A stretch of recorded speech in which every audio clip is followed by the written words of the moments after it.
What's up, everyone? Ryan Larkin back with another edition of Daily Fantasy Racing Quick Picks on the Mayo Media Network. This week, the NASCAR Cup Series comes to us from Richmond Raceway in Richmond, Virginia. Richmond is a 3/4 mile short track with extremely high tire wear, extremely long green flag runs. Lots of tire strategy and pit strategy is involved with this race. And then we got 400 laps in terms of Dominator points to be had. So lots of fast laps, lots of laps led to be had for our drivers in our lineup. So it is crucial to hit on those guys. That's where a lot of my focus is going to be this week. And that's where I'm going to try to steer you towards with your lineup building. Before we get going on the video, though, I'd like you to guys go ahead and like this video, leave us a comment, and then most importantly, subscribe to the Mayo Media Network. Be here for future videos and all the other stuff that they're putting out. With that said, as always, with this video, we give out my top race winner, my tournament play, my value play, and my fade of the week. We'll get to that in a second, but let's look a little deeper into this slate for DraftKings. So as I mentioned, 400 laps, lots and lots of points to be had through fast laps and laps led. That's where I start all my lineups here at Richmond.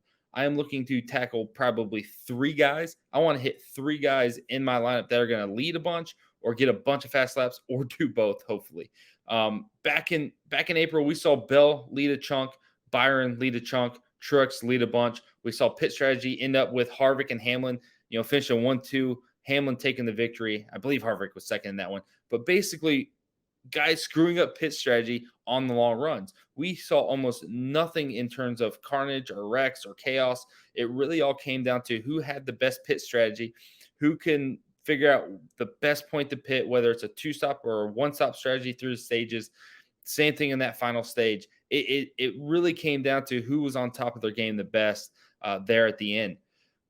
Because of that, because of the different strategies that could be played through tire strategy, whether it be staying out and 1-stopping a stage or trying to 2-stop a stage so you're faster, but you're having to make up the extra pit cycle time, it really gave us multiple leaders. You can have a guy who stayed out and did a 1-stop strategy, and then he would click off 60 laps led, which is a huge bonus. And really, if they're relatively close to the front in terms of overall speed, they're going to cycle out about the same at the end of a 120, 150 lap run. So, we're talking about a 5 to 10 second difference between a 1-stopper and a 2-stop strategy. And it really comes down to who can manage their tires. So, it doesn't kill a driver's upside to 1-stop a stage. They don't get the fast laps, but they get the laps led. And then at the end of the day, they're still running top 10. So both strategies kind of work to an extent. In that final bit of the race, the final run, that's where it can hurt you. Obviously, if you're shooting for a win, you can shoot yourself in the foot by doing what Martin Truax did and try to go long and 1-stop it, where they had been 2-stopping every stage prior to that. So there's strategies for the teams to play. That's really where most of our action will come from, most likely. I don't expect much in terms of wrecks. The April race here was completely boring or carnage free, if you want to put it that way.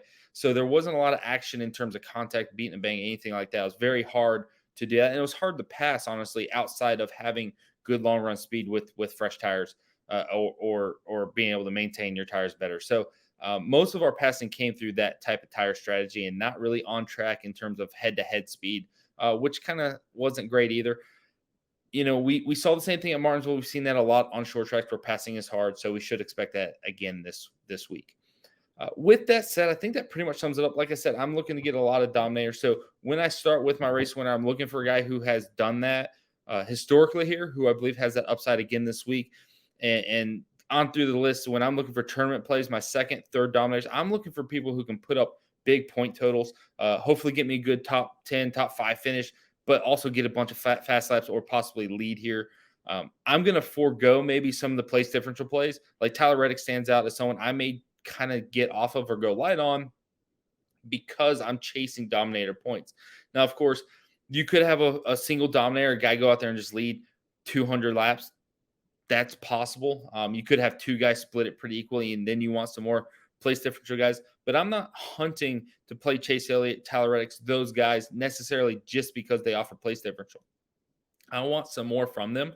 I want to get fast laps, which both guys have the ability to deliver, but I want the guys that are going to score 80, 90, 100 points on this slate. So that's really where my focus is. And then value plays, yes, you're still looking for place differential guys in that value range. you're going to be more open to punting, like getting really, really cheap with a guy, playing someone who's 5,100 just to save the salary. That is on the table here more than in most weeks. So that's something else to consider. Let's go ahead and get into it. Let's get into my picks for the week. Appreciate you guys checking out the video as always. My race winner / race dominator pick of this week is going to be Martin Truax. He starts sixth. Probably the first time in a while I haven't picked someone starting on the front row, but I'm less worried about someone starting on the front row. I want to hit who I think is the most consistent dominator threat at this track, and that is Martin Truax. He has led 80 plus laps in 9 of the last 11 Richmond races. He's had 7 straight top 5 finishes here, including 3 wins. In practice, he was 4th in 10 lap average. I know he's going to be great on the long run. He always is. And quite frankly, he should have won this race here in April if it wasn't for, honestly, really bad pit strategy by the crew chief and by the team. That's kind of been the theme of Martin Truex's year. He should probably have 3 wins right now, but pit strategy has cost him. The crew has honestly put together a bad strategy multiple times, and it has led to him finishing 8th instead of winning races that he should have. Lots of upside. Like I said, he's led 80 plus laps in 9 of 11. Really fast car most of the summer. Really good on this track type. Great. Probably the best long run driver in the series. So I love Martin Truex in this race. I expect him to put up a really good score. And at 10,600, he does come with the price tag. He is high in terms of price, but he can pay that off if he does what he's done nearly every race here over the past 5 years. So 5-6 years, honestly. So really, really like Martin Truex this week. I have him as my race winner, but most importantly, I think he can get us a bunch of points on DraftKings. Next up, my tournament play of the week is Christopher Bell. Not going too far away from his Gibbs teammate. 9,600 for Bell, starts 21st. He gives us some place differential upside, which is great. Gives us a good, solid floor to attack. But his upside is that he is dominant on short flat tracks. He always has been. That's been his bread and butter since entering NASCAR. He led 63 laps here in April, and he won at New Hampshire not that long ago. The short flat tracks are his style, and that should lead to a good result here. 4th, 3rd, and 6th are his results in the last 3 races here.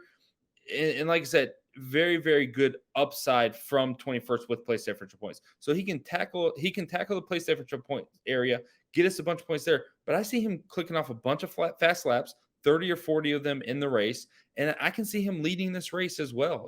This field is very tight. There's a lot of guys in contention, but I really like what Christopher Bell brings to the table. I think he'll have a really good race. Next up, my value play of the week is the chalkiest of the chalk. Eric Almirola at 6,800 is starting 33rd. Everyone under the sun is going to be on him, but you kind of have to be. It's hard to get away from this play. Eric Almirola has finished 17th or better in 9 of 11 Richmond races. 17th isn't a great result necessarily, but when you look in terms of DraftKings scoring, that scores 42 points. That's really where I start considering a guy under 7K to enter an optimal, contention. I want more from this play. I think you'll probably need more from this play or from other plays in this range to be optimal this week because, of course, you're chasing those higher price guys. But I think Eric Almirola is the guy that can finish top 10 in this race. That upside is a top 10 finish. So when I think about his upside being 55 points on DraftKings, that's where I get really excited. And I do believe he can reach that. The best part, the most positive sign for Almirola as a play is that he was fastest in 15 lap average, really fastest in 15, 20, 25, and 30 lap average, but not as many people run 30 laps in practice. But that 15 lap average is a really, really good way to look at what we saw overall. Chase Elliott was right behind him. A lot of good guys were directly behind him. Martin Truex, all those guys were behind Almirola in 15 lap average. So I know on the long run he'll be good. If he can work his way up to the top 15, he'll put up a really good score. I know it's chalky, but I feel like we got to lean into a guy who consistently delivers good results at this track, who had great practice showing. And yeah, his car may not be good over 1 lap, but if he can click off, a great 70-lap run, we can see him finishing top 15, maybe even top 10 in this race. So I really like the long run speed. I trust Almirola to deliver us 40-plus points and hopefully 50-plus points on DraftKings this week. Last up, my favorite of the week, Eric Jones at 7,900 starting 9th doesn't really offer us any upside. I don't see him leading at all. Outside of getting off cycle with tire strategy, I don't see him scoring any fast laps. or at least not more than a handful. I just don't see the upside. And there are so many guys with place differential upside slightly above him in price, slightly below him in price, or way below him in price.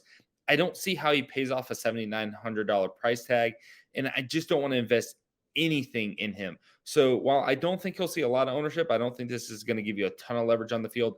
I do believe he offers the ability to write off a driver and feel comfortable doing it. Basically saying, I'm not going to waste any time or lineups on this guy. I don't think he'll hit and just go elsewhere with my lineup building. Well, that'll wrap it up for me. Again, I appreciate you guys checking out the video. Before I go, please subscribe to the Mayo Media Network, like this video, and leave a comment. Let me know what you think of my picks, what you think of your picks, where you guys are at, what you guys are thinking. And then, of course, if you want to interact with me, you can follow me on Twitter at Larkin8. And then all my content is at dailyfanracing.com. Full breakdowns, rankings, projections, podcasts, you name it. We got it over there. So definitely check that out as well. And I hope to have you guys check us out next week and throughout the rest of the year. So thanks for watching the video.